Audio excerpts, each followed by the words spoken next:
మత్తయి సువార్త 9వ అధ్యాయము 16వ వచనము. ఎవడును పాత బట్టకు కొత్త బట్ట మాసిక వేయడు, వేసిన యెడల ఆ మాసిక బట్టను వెలితిపరచును, చినుగు మరి ఎక్కువగును. మరియు పాత తిత్తులలో కొత్త ద్రాక్షరసము పోయరు, పోసిన యెడల తిత్తులు పిగిలి ద్రాక్షరసము కారిపోవును, తిత్తులు పాడగును. అయితే క్రొత్త ద్రాక్షరసము కొత్త తిత్తులలో పోయిదరు, అప్పుడు ఆ రెండును చెడిపోక ఉండునని చెప్పెను. మన ప్రభువు చెప్పిన ఉపమానాలు చాలా సాధారణమైన విషయాలను తీసుకొని అద్భుతమైన సత్యాలను బయలుపరిచేవాడు. ఈ రోజుల్లో ఎవరు బట్టలు కుట్టుకొని వేసే స్థితిలో లేరని నేను అనుకుంటున్నా. ఇప్పుడు తిండి కంటే బట్టలు చౌకైని, ఎక్కడ చూసినా డిస్కౌంట్లు, మనకి కావలసినన్ని బట్టలు, వేసుకోవడానికి టైం లేనన్ని బట్టలు ఉన్నవాళ్ళు చాలామంది ఉంటున్నారు. పూర్వకాలంలో ఒక వస్త్రము కొంచెం చినిగిపోతే దాన్ని మళ్ళీ తిరిగి కుట్టుకునేవారు, మాసిక వేసుకునేవారు. నేను బైబిల్ కాలేజీలో ఉన్నప్పుడు బైబిల్ కాలేజీకి సేవకు వెళ్ళేటప్పటికీ నాకు చాలా వస్త్రాలు ఉన్నాయి, చాలా చొక్కాలు ఉన్నాయి. ఆ చొక్కాలు రోజుకో రంగు వేసుకుంటుంటే నా మీద కొంచెం నా తోటి వారు అసూయ పడేవారు. ఒకరోజు దైవ సేవకులు పిలిచి, నువ్వేంటయ్యా, ఆయన అన్నమాట అంటున్నానండి, నువ్వు అసలే అందంగా ఉన్నావు, మళ్ళీ నువ్వు ఎర్ర చొక్కా వేసుకుంటే అన్ని కళ్ళు నీ మీద పడవా? మనం దేవుని బిడ్డలము, సౌమ్యంగా ఉండాలి అన్నారు. ఆ చొక్కా తీసుకెళ్ళి సన్లాండ్రీలో ఇచ్చి, ఈ ఎర్ర చొక్కా తెల్ల చొక్కా చేయగలవా అని అడిగాను. ఓ బ్లీచింగ్ పెట్టి చేస్తాడన్నాడు. అది లైట్ పింక్ కలర్ షర్ట్గా చేసి ఇచ్చాడు. భలే ఉందిలే, ఎలాగైతే నేను కొన్ని రోజులు వేసుకోవచ్చని ఒక్కసారి వేసుకొని ఒక ఉతకగానే పీసులు పీసులు పీసులు వచ్చేసింది అంతా కూడా. ఆ రోజు నుంచి నేను ఇక చొక్కాలు కొనుక్కోవటం, బట్టలు కొనుక్కోవటం మానేశాను. ఒక స్థాయి వచ్చేటప్పటికి మీరు నమ్మిన నమ్మకపోయినా ఒక్క చొక్కాయే ఉండేది నాకు. రాత్రి ఉతికేవాడిని, పగలేసుకునేవాడిని. ఆ ఒక్క చొక్కా అరిగిపోయి చివరికి భుజాల దగ్గర చినిగిపోయింది. చినిగిపోతే దాన్ని సూది పెట్టుకొని నేనే కుట్టుకునేవాడిని. ఏం కుట్టంటారు దాన్ని? తిట్ట కుడతారు కదా, ఏం కుట్టంటది? అవన్నీ తెలియదు మనకు, తెలిసి చెప్పాను కదా. ఇప్పుడు చినిగిపోయినాయి వేసుకోం కదా. అలాగే ఒక్కటో రెండో బనియన్లు ఉండేవి.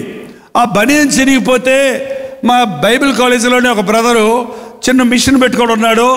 ఆయన దగ్గరికి వెళ్ళి అప్పుడప్పుడు కుట్టించుకునేవారు. ఈ బనియన్ చినిగిపోయిందయ్యా, దీన్ని కొంచెం మాసిక వేయమంటే ఒక మల్లు గుడ్డ తీసుకొచ్చి ఇంత మొక్క దానికి అట్లా అంటించి చుట్టూ కుట్టేసి ఇచ్చాడు. అబ్బా, ఇంకో 6 నెలలు వేసుకోవచ్చు అనుకొని ఒక్కసారి వేసుకొని ఉతికగానే ఇంతకంత ఇంత అయింది. మొత్తం మొక్కంతా ఊడొచ్చేసింది. ఇక్కడ ఏం చెప్తున్నాడు ప్రభు? ఎవడును పాత బట్టకు కొత్త వస్త్రాన్ని మాసిక వేయడు, వేసిన ఎడల చినుగు పెద్దదవును. కొత్త సంవత్సరంలో మనందరం కొత్త ఆశీర్వాదాలు కావాలని ఆశపడుతున్నాం, క్రొత్త దీవెనలతో నింపబడాలని ఇష్టపడుతున్నాం. అవునన్న వాళ్ళందరూ హల్లెలూయా చెప్పండి. ఏం కావాలి? కొత్త ఆశీర్వాదాలు కావాలి, కొత్త దీవెనలు కావాలి, కొత్త ఇల్లు కావాలి, కొత్త కారు కావాలి, కొత్త వస్త్రాలు ఆల్రెడీ వేసుకొని ఉన్నారు. ఇంకా అన్నీ కొత్తదంటే మనకు చాలా ఇష్టం. కొత్తగా టీవీ కొంటాడు చూడండి, దానికి టిట్టిట్టు తుడుచుకుంటూ దాని మీద కొట్టేసి పెట్టుకుంటాడు. 3 నెలలు అయిన తర్వాత దాని మొహమే చూడటం. ఏంటంటే కొత్త వస్తువు వస్తే దాన్ని ఇది జాగ్రత్త, ఇది ఎవరు ముట్టుకోకూడదు, నేనే ఆపరేట్ చేయాలంటారు. ఆ తర్వాత ఎవరు దానికి ఊడిపోయి ఉంటాయి, అన్నీ పాడైపోయి ఉంటాయి. ఏంటంటే కొత్తది మనకి కావాలి, మంచిదే. కొత్తది కావాలన్నప్పుడు పాతది విడిచిపెట్టాలి. పాత దాని మీద కొత్తది వేసుకుంటారు చాలామంది. ఇన్నర్ గార్మెంట్స్ మార్చరండి. ఇన్నర్ గార్మెంట్స్ ఏమో గబ్బు కొడుతుంటాయి, చెమట గబ్బు. పైన మాత్రం కొత్త చొక్కా వేసుకుంటారు. నీ పక్కన కూర్చుంటే వాళ్ళు గుమగుమలాడుతారు. ఏం వాసన? లోన లొటారం, పైన పటారం. క్రైస్తవ భక్తి ఇది కాదు, కొత్త పాతల కలయిక కాదు, కొత్తది పాతదానితో పాతది కొత్తదానితో మిళితమవటం కాదు, పాతదానిని కొత్తదానితో కప్పటం కాదు. ఎవడైనా క్రీస్తు యేసునందు ఉన్న యెడల వాడు నూతన సృష్టి, పాతవి గతించను, ఇదిగో సమస్తమును క్రొత్తవాయను.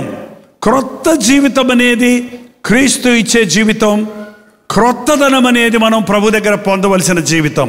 ఈ రోజున పాత గుడ్డకు కొత్త గుడ్డ మాసికేసినట్లుగా పాత హృదయాన్ని మార్చుకోకుండా, పాత స్వభావాన్ని విడిచిపెట్టుకోకుండా, దేవుడి దగ్గరకు వచ్చి ఎన్ని వాగ్దానాలు తీసుకున్నా, దేవుని సన్నిధిలో ఎంతగా ప్రార్థించే ఆశీర్వాదాలు ఇమ్మని అడిగినా, దేవుడు నీకు ఎన్ని ఆశీర్వాదాలు ఇచ్చినా అవి నిలబడవు. నీ పాత దారిని విడిచిపెట్టాలి. దుర్నీతిని ద్వేషించాలి, నీతిని ప్రేమించాలి. నీతిని ప్రేమించేవాడు దుర్నీతిని కప్పుకోవటం కాదు, దుర్నీతిని దాచుకోవటం కాదు, దుర్నీతిని అప్పుడప్పుడు చేయటం కాదు, దుర్నీతిని ద్వేషించాలి, అసహించుకోవాలి. అది క్రైస్తవ జీవితం. ఎవడును కొత్త గుడ్డకు పాత గుడ్డ మాసిక వేయడు. ఇంకో మాట చెప్పాడు, మరియు పాత తిత్తులలో కొత్త ద్రాక్షరసము పోయరు, పోసిన ఎడల తిత్తులు పిగిలి ద్రాక్షరసము కారిపోవును, తిత్తులు పాడైపోవును. ఇప్పుడు సీసాలు వచ్చాయి, బాటిల్స్ వచ్చాయి. ఒకప్పుడు బాటిల్స్ కనుగొనక ముందు, గ్లాస్ కనుగొనక ముందు ఏదైనా ప్రిజర్వ్ చేయాలంటే బాటిల్స్ కాదు కానీ తిత్తులలో, తోలుతో చేసిన తిత్తుల్లో పోసి పెట్టుకునేవారు. పాత తిత్తులలో కొత్త ద్రాక్షరసం పోయారు. ఆ రోజుల్లో ద్రాక్షరసాన్ని ప్రిజర్వ్ చేయడానికి తోలుతో చేసిన తిత్తులు అంటే బాటిల్స్ అనుకోండి, వాటిలో పోసి పెట్టేవారు. అయితే కొత్త ద్రాక్షరసం వచ్చినప్పుడు ఆ పాత తిత్తుల్లో పోస్తే ఏమవుతుందో తెలుసా? పిగిలిపోతుంది. ఎందుకు? కొత్త తిత్తు అంటే కొత్త తోలుతో చేసింది ఎక్స్పాండ్ అవుతుంది. అంతేకాదు కొత్త ద్రాక్షరసం ఉబుకుతుంది, ఊరుతుంది. కాబట్టి కొత్త దాంట్లో పోసినప్పుడు ద్రాక్షరసం ఊరుతుంటే తిత్తు కూడా ఊరుతుంటుంది, కాబట్టి అది సర్దుకుంటుంది అందులో. కానీ ఆల్రెడీ తిత్తు సాగిపోయిన తిత్తులో, బాగా పెద్దదైపోయిన తిత్తులో కొత్త ద్రాక్షరసం పోసావంటే అది ఊరినప్పుడు ఈ తిత్తు ఇంక ఎక్స్పాండ్ అవ్వలేదు కనుక పిగిలిపోతుంది. తిత్తు పాడైపోద్ది, ద్రాక్షరసము పాడైపోద్ది. ఈ కొత్త సంవత్సరంలో మన తిత్తులు, మీకు తిత్తులు ఉన్నాయా? ఏంటో తిత్తు? మీ హృదయం, మీ బొజ్జ కూడా తిత్తే. ఆ తిత్తు గురించి నేను ఇప్పుడు చెప్పటంలా. ఈ బొజ్జ తిత్తు పోసే కొలిది పెరుగుతూనే ఉంటుంది. చూడండి, ఎంత తిన్నా మీకు పొట్ట ఇట్లా అభివృద్ధి అవుద్ది. ఎందుకు దేవుడు సేఫ్ డిపాజిట్ లాకర్లాగా ఇనప పొట్ట ఇవ్వలేదా అనుకుంటాను నేను. ఇనప పొట్ట మనకి ఇచ్చి ఉంటే అంతే తిని నోరు మూసుకొని ఊరుకునేవాళ్ళు. ఈ పొట్ట ఎక్స్పాండ్ అవుతుంటే ఎంత తిన్నా సరే తిని పెద్దదయ్యే కొలది ఆ పెద్ద పొట్టను నింపడానికి ఇంకా ప్లేట్లు తినాల్సి వస్తుంది. చివరికి మాంసాన పడాల్సి వస్తుంది. ఏంటండి, కొంతమందిని అక్కడక్కడ చూస్తుంటాను, 200 కేజీలు, 300 కేజీలు, 400 కేజీలు మెదలలేరు. అబ్బా, ఎంత అంటే 400 కేజీలోడు ఏం చేస్తున్నాడో తెలుసా? ఒళ్ళో గిన్నె పెట్టుకొని తింటుంటాడు. మళ్ళీ 400 కేజీలు ఉన్నోడికి ఆకలి ఎక్కువ వస్తుంది. అంత శరీరానికి రక్తం పంపు చేయాలి కాబట్టి తింటూనే ఉంటాడు. ఈ రోజున చాలామందికి అలాగా సమృద్ధిగా ఉండాలని ఆశపడుతున్నాడు. మనకి క్యాలరీస్ అంటారండి. మనం ఎంత ఖర్చు పెడుతున్నామో అంత తింటే సరిపోద్ది.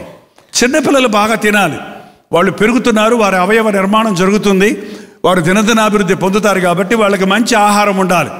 ఆల్రెడీ పెరిగిపోయిన మనం ఒక 18-20 ఇయర్స్ దాటిన తర్వాత మనకి ఎంత అవసరమో, ఎంత పని చేస్తున్నావో దానికి తగినంత, ఎన్ని క్యాలరీస్ బర్న్ చేస్తున్నావో దానికి తగినంత మాత్రమే తినాలి. లేకపోతే అడ్డంగా పెరుగుతావు అన్నమాట. పిల్లలు తిని ఎత్తుగా పెరుగుతారు. మనం మితిమీరి తింటే స్థూలకాయలం అయ్యి ఆరోగ్యాన్ని పాడు చేసుకుంటున్నాం. చాలామందికి ఆ పాత తిత్తులో కొత్త ద్రాక్షరసం పోసినట్టు ఆ పాత జీవితమే, ఆ పాత అలవాట్లే, ఆ పాత స్వభావాలే, ఆ పాత పొట్టే, ఆ పాత మనసే, ఆ పాత జీవితమే, అందులో క్రొత్త ఆశీర్వాదాలు ఈ నూతన సంవత్సరంలో నాకు దేవుడు ఇవ్వాలి అని రాత్రి చాలామంది ప్రార్థన చేశాం. ఈ పూట కూడా ఎక్స్పెక్ట్ చేస్తున్నాం, దేవుడు నాకు కొత్త జీవితం ఇవ్వాలి, కొత్త ఆశీర్వాదాలు ఇవ్వాలి, కొత్తమైన వస్తువులు ఇవ్వాలి, కొత్తగా నన్ను అభివృద్ధి పరచాలి, నా కొరతలన్నీ తీర్చాలి, నా లేమిలన్నీ తీర్చాలి అని ఆశపడుతూ ఉన్నాం. దేవుడు మనల్ని ఎంత ఆశీర్వదించినా కొందరి జీవితాల్లో ఆశీర్వాదాలే లేవు. కారణం ఏంటో తెలుసా? చిల్లి కొండలో నీళ్లు పోస్తే ఎన్ని బిందెలు పోస్తే నిండుద్ది? పోసినవి పోస్తుంటే పోయాయి, పోతూనే ఉంటాయి. మన జీవితాల్లో ఇన్ని సంవత్సరాలుగా ప్రభువుని నమ్ముకున్నాను, నేను ఇంకా ఆశీర్వదించబడలేదే అనుకుంటున్నావేమో. నీకు చిల్లుందేమో, నీ పాత తిత్తుందేమో. ఎన్ని పోసినా ఎక్స్పాండ్ అవ్వకుండా, నీ జీవితంలో అభివృద్ధి లేకుండా అదే స్థితిలో ఉన్నావు. ఒక్కొక్కసారి పిగిలిపోయినట్టు నీవు అవి కూడా పోగొట్టుకొని ఏమి లేని స్థితిలో మిగిలిపోతున్నావు. దేవుడు ఆశీర్వదించాలన్నవాడు మొదటిగా మన హృదయాన్ని సిద్ధపరచుకోవాలి. ఒక గ్లాసులో నీళ్ళు ఉన్నాయనుకోండి, మురికి నీళ్ళు ఉన్నాయనుకోండి, ఆ గ్లాసు మంచి పాలతో నింపాలనుకోండి, మొదట ఏం చేయాలి? ఆ నీళ్ళల్లోనే పాలు పోసావనుకో, ఏమవుతుంది? అది మొత్తం పాడైపోతుంది. ఆ నీళ్లను ఖాళీ చేసినప్పుడు, అది కడిగి శుద్ధి చేసినప్పుడు, అందులో మంచి శ్రేష్టమైన పాలు పోసినప్పుడు అది శ్రేష్టమైనటువంటి కార్యంగా ఉంటుంది. మన జీవితాల్లో మన హృదయం కడుక్కోకుండా దేవుని దగ్గర నుంచి ఎన్ని ఆశీర్వాదాలు పొందినా అవి కల్మషమైపోతున్నాయి, అవి పాడైపోతున్నాయి, అవి పనిచేయటం లేదు నీ జీవితంలో. కాబట్టి ఎన్ని కొత్త సంవత్సరాలు మారినా బ్రతుకు మారని వారిగానే మిగిలిపోతూ ఉన్నాం. ఎన్ని కొత్త సంవత్సరపు వాగ్దానాలు తీసుకున్నా వాటి నెరవేర్పు నీ జీవితంలో చూడలేకపోతున్నాం. కొత్త తిత్తుల్లో కొత్త ద్రాక్షరసం వేయాలన్నట్టు నూతన హృదయంతో, నూతన ఆత్మతో మనం ప్రార్థన చేసి నూతన ఆశీర్వాదాలు సంపాదించుకుంటే మనం వర్ధిల్లుతాం. అందుకే ప్రభు అంటున్నాడు, నేను నీకు నూతన హృదయం ఇచ్చేదను, నూతన స్వభావము కలుగజేసేదను. ఎహెజ్కేలు గ్రంథం 36:26. నూతన హృదయమును మీకు ఇచ్చేదను, నూతన స్వభావమును మీకు ఇచ్చేదను, రాతి గుండె మీలో నుండి తీసివేసి మాంసపు గుండెని మిచ్చెదను, నా ఆత్మను మీ యందుంచి నా కట్టలను అనుసరించి వారిగా, నా విధులను గైకొని వారిగా మిమ్మల్ని చేసేదను. ఈ వాగ్దానాన్ని మనం సొంతం చేసుకోవాలి. కొత్త ఆశీర్వాదాలు కాదు మనకు కావాల్సింది, కొత్త వస్తువులు కాదు మనకు కావాల్సింది, కొత్త లెవెల్, కొత్త హెచ్చుదల కాదు మనకు కావాల్సింది. మనకు కావాల్సింది నూతన హృదయం. నూతన హృదయంలో నూతన ఆశీర్వాదాలు పోస్తే అవి సమృద్ధిగా ఉంటాయి. నీ హృదయం మారకుండా, నీ హృదయం కడగబడకుండా ఎన్ని దీవెనలు దేవుడు నిన్ను దీవించినా, ఎన్ని ఆశీర్వాదాలు నీకు అందించినా, ఎన్ని రీతులుగా నిన్ను దేవుడు ఆశీర్వదించాలని ఆశించినా నీ జీవితంలో వాటిని పొందలేవు. కారణం, నీ హృదయం చెడిపోయింది. చెడిపోయిన హృదయాన్ని పక్కన పెట్టి నూతనమైన హృదయాన్ని దేవుడు ఇస్తానంటున్నాడు. మళ్ళీ ఒకసారి అందరూ చదవండి. 26:36. ఎహెజ్కేలు గ్రంథం 36:26. నూతన హృదయము మీకు ఇచ్చేదను, నూతన స్వభావమును మీకు కలుగజేసేదను, రాతి గుండెను మీలో నుండి తీసివేసి మాంసపు గుండెను మీకు ఇచ్చేదను, నా ఆత్మను మీ యందుంచి నా కట్టడలను అనుసరించి వారిగా, నా విధులను గైకొని వారిగా నేను మిమ్మల్ని చేసేదను. నా ఆత్మను మీలో ఉంచుతాను. నా ఆత్మను మీలో ఉంచి నన్ను వెంబడించేవారిగా, నా మాట వినేవారిగా, నన్ను అనుసరించేవారిగా నేను దీవిస్తాను. నీ అంతట నువ్వు మారలేవండి. నీ అంతట నువ్వు మారగలిగితే యేసుప్రభు ఈ లోకానికి రావాల్సిన అవసరమే లేదు.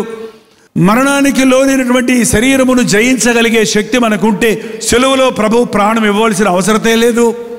కానీ ఈ రోజున ప్రభువు చేసిన శిలువ యాగము ద్వారా నీకు నూతన జీవితాన్ని ఇవ్వడానికి, నూతన ప్రారంభం ఇవ్వడానికి, he will give you a new starting. ఈ రోజు నుంచి ఒక నూతనమైన ప్రారంభము నీ జీవితంలో ఇవ్వడానికి, నూతనమైన హృదయాన్ని నీకు ఇవ్వడానికి, నీలో తన ఆత్మను ఉంచి తన కట్టడలను అనుసరించినట్లుగా, తన యొక్క ఒక జీపీఎస్ని మనసులో పెట్టినట్టు అన్నమాట.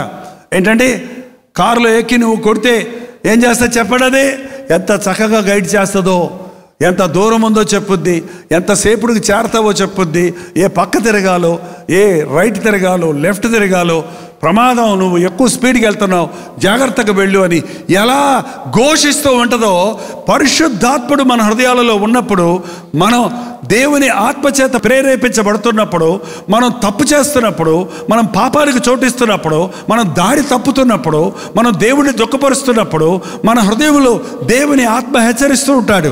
మన మనస్సాక్షి జీవిస్తూ ఉంటుంది కనుక మన మనస్సాక్షి అలారం కొడుతూ ఉంటుంది. ఎప్పటికప్పుడు నిన్ను హెచ్చరించి పాపములో పడిపోకుండా, దేవునికి దూరం అయిపోకుండా, తప్పుదారి పట్టకుండా, దేవుడిని దుఃఖపరచకుండా, చేయకూడని పనులు చేయకుండా దేవుడు నిన్ను హెచ్చరిస్తూ ఉంటాడు. మనకు కావాల్సింది ఈ కొత్త సంవత్సరంలో ఆశీర్వాదాలు కాదు, పరిశుద్ధాత్మ కావాలి, ఆయన ఆత్మశక్తి కావాలి, ఆయన ఆత్మానుసారంగా మనం జీవించాలి. లేచి నిలబడండి, ప్రార్థన చేసుకుందాం. ప్రతి ఒక్కరూ లేచి నిలబడండి.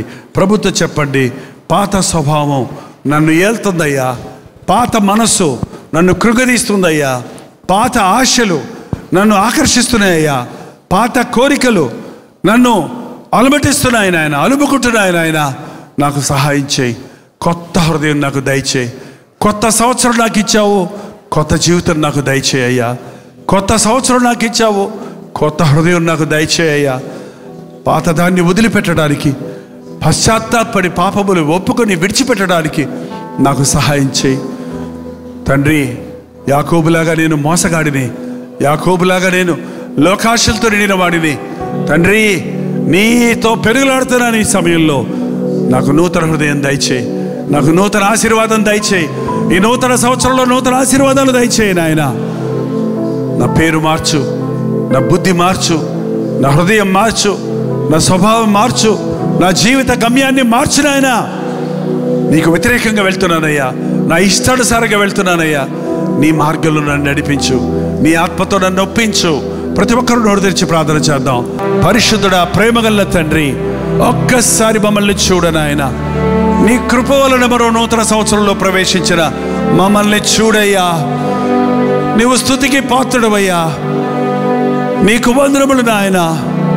హేతువు లేకుండానే మమ్మల్ని ప్రేమించావయ్యా, కారణము లేకుండానే మమ్మల్ని ఆశీర్వదించావయ్యా.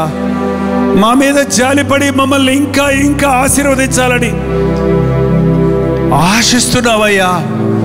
వాటిని మేము దాచుకోలేక, కూర్చుకోలేక, మా పాత హృదయంలో వాటిని నిలుపుకోలేకపోతున్నామని ఏమి లేని వారిగా మిగిలిపోతున్నామయ్యా.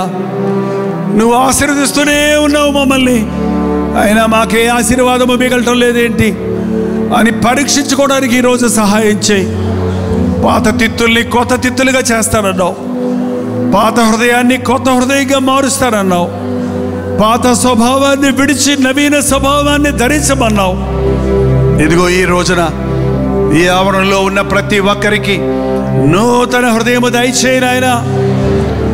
ఈ హ్యాపీ న్యూ ఇయర్లో మాకు కావలసింది ఒక్కటే, నూతన హృదయము మాకు దయచేయి నాయన. నూతన స్వభావం మాకు దయచేయి నాయన. నవీన స్వభావము దయచేయి నాయన. లోక సమస్యలతో నిండిపోయి అనేక రకాలైన చిక్కులు చుట్టుకొని బయటపడలేని స్థితిలో పాప బంధకములలో ఉన్న వారిని నజరేయుడైన యేసుక్రీస్తు నామములో విడుదల చేయించున్నాము నాయన. కొత్త హృదయాలు మాకు దయచేయి, కొత్త జీవితాలు మాకు దయచేయి. ఈ కొత్త సంవత్సరము దినాభివృద్ధి పొందినట్లుగా మేము దీవించబడినట్లుగా ఉండటకు సహాయం చేయమని యేసుక్రీస్తు నామములో అడుగుచున్నాము తండ్రి. ఆమేన్.